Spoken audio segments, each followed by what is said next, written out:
So I just wanted to talk a bit about like mental health and how I've dealt with it in the past. So over the past few months, I've had a few people who are close to me message about like about them struggling and things like that, and I've been trying to help them, and it's helped them a bit. So I thought maybe I could do a video for other people to see if it might help one other person, even if it helps just one, really. That's all what really matters. So little tips that I've done in the past trying to help my own. So one of the main things is keeping myself busy. So I know that if I'm struggling at a certain time, if I'm filling my days up, so that's either going to the gym or doing more like hobbies, so football, or looking at trying to earn some money online, so listing on eBay, things like that, or going out with friends. As if I'm keeping my days busy, really, it gives me, it kind of not prolongs it, but it gives me a little bit of distance from thinking or overthinking about those sort of issues, which obviously depends on the mental health issue at the time. But when I've had like anxiety and things like that, it's helped me get along that little, because it comes in stages, really, so it gets me past that week or so, of which is bad. um, so that's one of the main things, is keeping busy. Another one is, on top of that, trying to distract ourselves, but also taking time to reflect. So one thing which I've done on this channel quite a bit, I try to do it weekly, I've obviously missed some weeks, um, is journaling.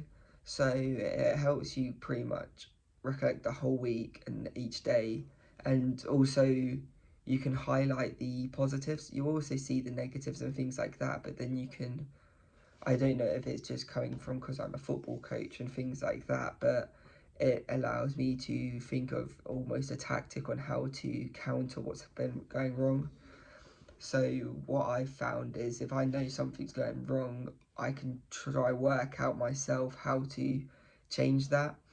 And then I also convinced myself and got in the mindset of, if I can't change it, there I shouldn't really be affected by it, because although it might be sad and something like that, if I can't change the happening of that, I shouldn't let it affect me, because there's nothing I can do about it, really.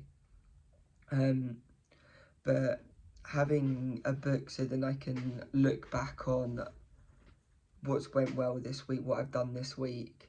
I also put some affirmations in there, grateful comments, so giving myself a little quote so I can go and live by, and also saying like, oh, I'm grateful for being able to go out with my family today, or going for this dinner, or having enough, putting myself in a financial position where I can treat myself and go play golf, like a 9-hole round of golf or something, um, things like that, really. So that's really helped me. Another thing, a big thing, is work, your environment, really. So that could be the people you're surrounded by. It could be a relationship you're in. It could be anything like that. It could be your work. It could even be your bedroom. So we'll break those down, really. So there's the whole quote of, you are a combination of, I think it's the 5 people you surround yourself by.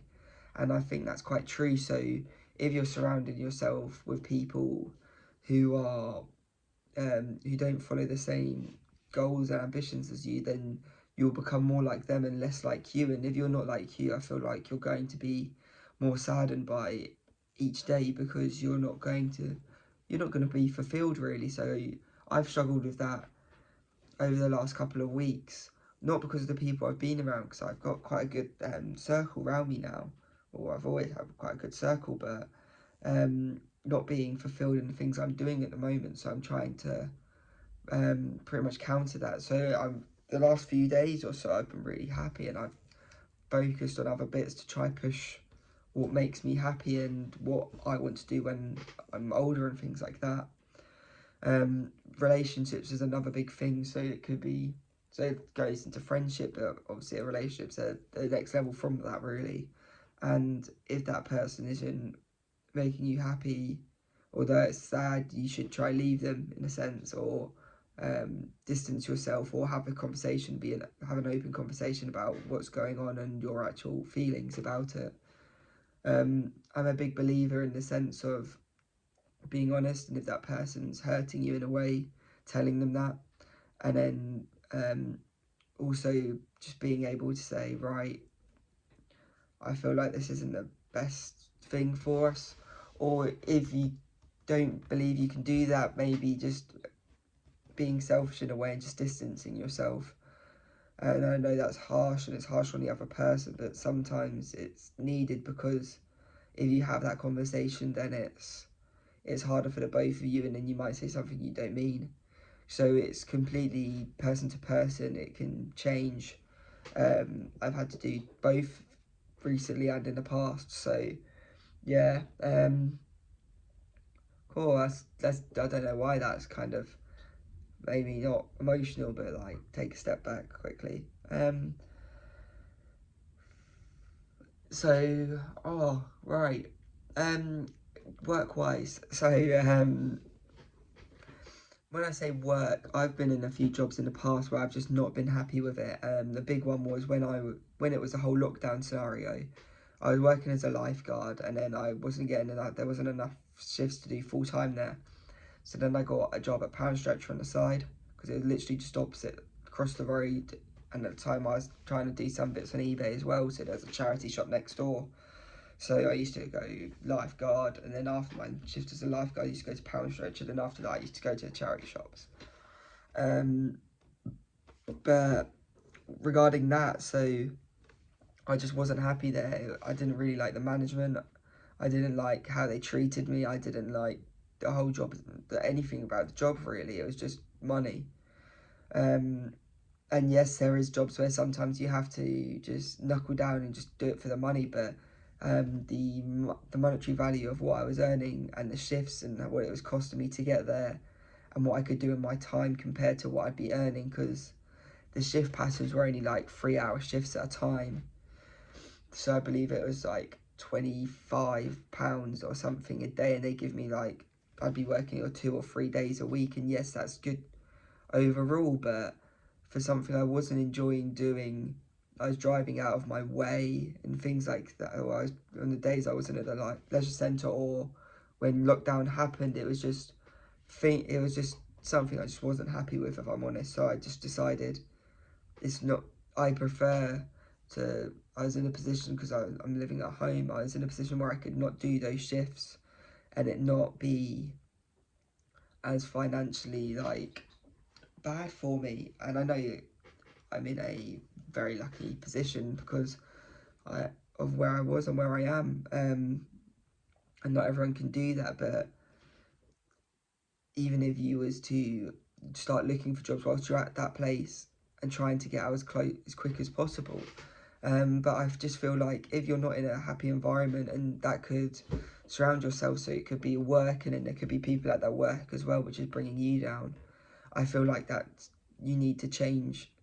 And I'm a big advocate of, if something's not going right, there's only so much you can keep trying before you're just hitting a brick wall. And sometimes the best way of change is change, rather than trying to keep fixing. So they're the main things what I've done in the past, and what I currently do.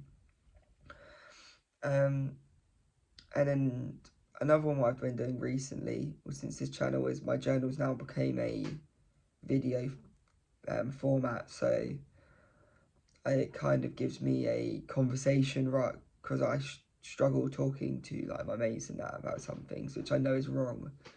But it's just one of those, you don't want to be a bugbearer. But when I do it on this video, it doesn't feel like I'm talking to anyone. It feels like I'm talking to myself. So it's almost like an inner monologue. Um, so I'd even suggest, even if you used to do this and you used to do it as a private video, or you used to do it on a YouTube channel,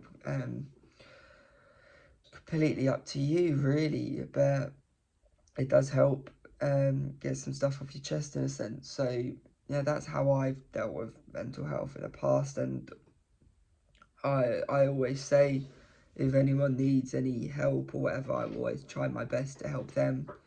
I always try and make time for others, especially in that sense. So if anyone needs to talk or anything like that, um, give us a comment and then I'll try message, or we'll go from there and things like that, and we'll contact via like Instagram or anything, or even email. Feel free. So yeah, just wanted to say, and just also to say that what you're going through, you're not the only person to have gone through that, and people have got out from the other side positively. So you've got this, really. So yeah, that's everything for this video, and see you on the next one.